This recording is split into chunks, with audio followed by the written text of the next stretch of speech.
아동의 평균 눈높이 120cm를 위한 변화. 아동 권리의 이해. 변화의 시작. 언어. 안녕하세요. 국제아동인권센터 정병수입니다.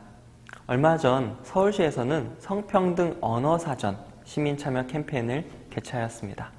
성차별적 언어를 바꾸기 위한 캠페인에 약 600여 건의 의견이 시민에 의해 제안되었고, 이 중 우선 확산 단어를 10개 선정했다고 하는데요. 선정된 단어를 살펴보면 맘스테이션, 분자와 분모, 수유실, 김여사, 부녀자, 경력 단절 여성, 낙태, 버진로드, 스포츠맨십, 효자 상품이 포함되어 있습니다. 선정된 10개의 단어 중 맘스테이션과 수유실이라는 단어를 살펴볼까요? 맘스테이션은 아이들의 등하원 버스 정류소의 명칭을 의미하지만 그 단어만으로는 어떤 곳을 의미하는지 정확히 알 수 없고, 아이들의 등하원을 엄마만 하는 것도 아니기에 어린이 승하차장으로 변경할 것을 제안하였습니다. 수유실은 아기에게 젖을 먹이도록 따로 마련해 놓은 방이라고 하는데요. 아빠 입장에서는 기저귀를 갈려고 해도 들어가기가 쉽지 않기에 아기 쉼터 혹은 아기 휴게실로 부를 것을 제안하였습니다.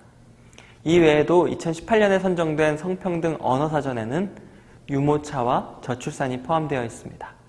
먼저 유모차는 어린아이를 태워 밀고 다니는 수레를 뜻하지만 한자로 어미 모자로 표현되어 여성에게 육아 책임이 있다는 의미가 있음을 지적하였는데요. 유모차의 용도는 유아가 탈 것이기에 유아차로 명명하자고 제안도 하였습니다. 이어 저출산은 아이를 적게 낳는 것을 뜻하는데 한자어로 낳을 산자를 사용하여 인구 감소에 대한 책임을 여성에게 전가하는 것으로 오인될 소지가 있다고 지적되었습니다. 출생은 고유한 생명권을 지닌 아이가 태어나는 것이기에 저출생으로 명명하자고 제안도 되었습니다. 캠페인은 성차별의 언어를 성평등의 언어로 변화해보자는 취지였지만, 대안으로 제시된 단어인 어린이 승하차장, 아기 쉼터, 유아차, 저출생을 보면 아동을 중심에 두고자 하는 표현임을 알 수 있습니다. 우리 일상 속에는 맘스테이션, 수유실, 유모차, 저출생과 같이 아동을 독립적 인격으로 보지 않고 부모나 성인에게 속해 있다고 보거나 주체적 존재가 아닌 수동적 존재로 지칭하는 언어적 표현이 여럿 있는데요. 이러한 언어 표현에는 수동적인 표현, 무시하는 표현, 그리고 고려조차 하지 않는 표현 등이 있습니다. 이러한 언어 표현을 어떻게 사용되고 어떻게 고쳐야 할지 자세히 알아볼까요?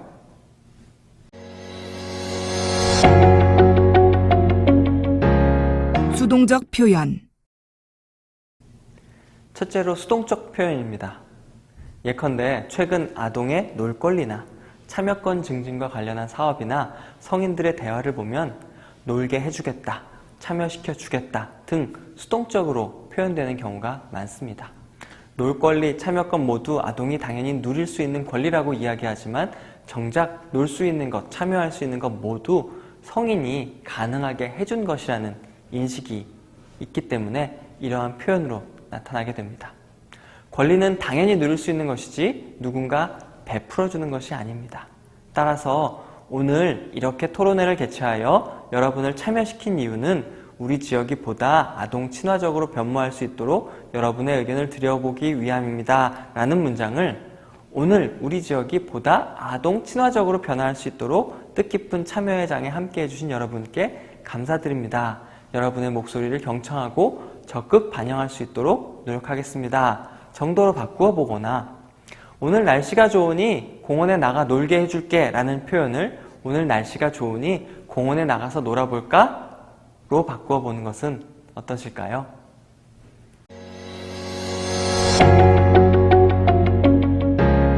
무시하는 표현.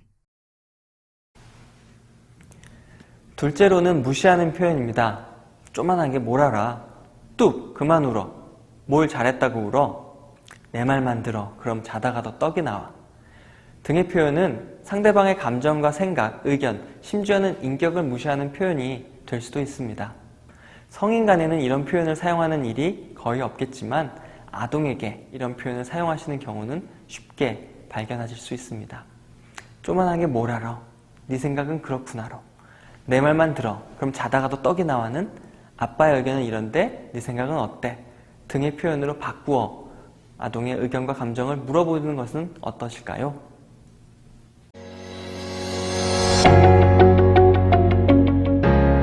고려조차 않는 표현. 세 번째로 고려조차 않는 표현입니다. 우리 가족이 몇 명인지 숫자를 세거나 시청에서 인구조사를 하게 될 때는 이제 갓 태어난 아이부터 포함하는 것은 당연한 일입니다. 그런데 중요한 의사결정을 할 때 아동은 그 의사결정에 함께하지 못하거나 의사결정의 주요 고려사항에도 포함되지 못하는 경우가 많이 있습니다.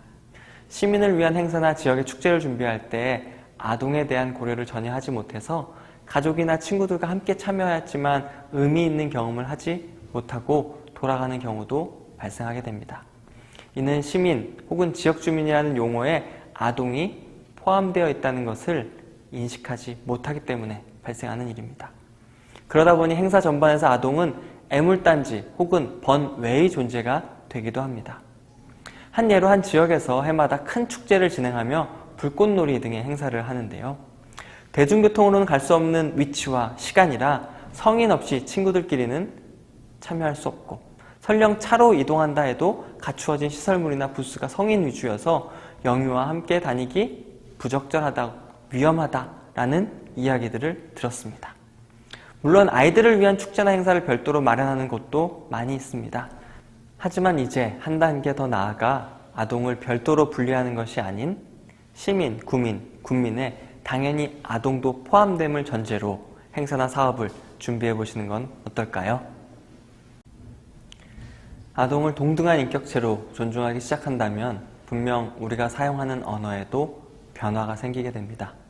아동을 존중하고자 마음먹으셨다면 사용하는 언어에 대해서 살펴보시면 어떨까요? 혹여 내가 사용하는 말과 글에서 아동을 수동적으로 표현하거나 무시하고 있지는 않은지, 미처 고려조차 하지 못한 채 사용하는 것은 아닌지 알아차리는 것은 매우 중요합니다. 혹은 다른 사람들이 사용하는 말과 글에서 발견하는 것도 의미가 있습니다.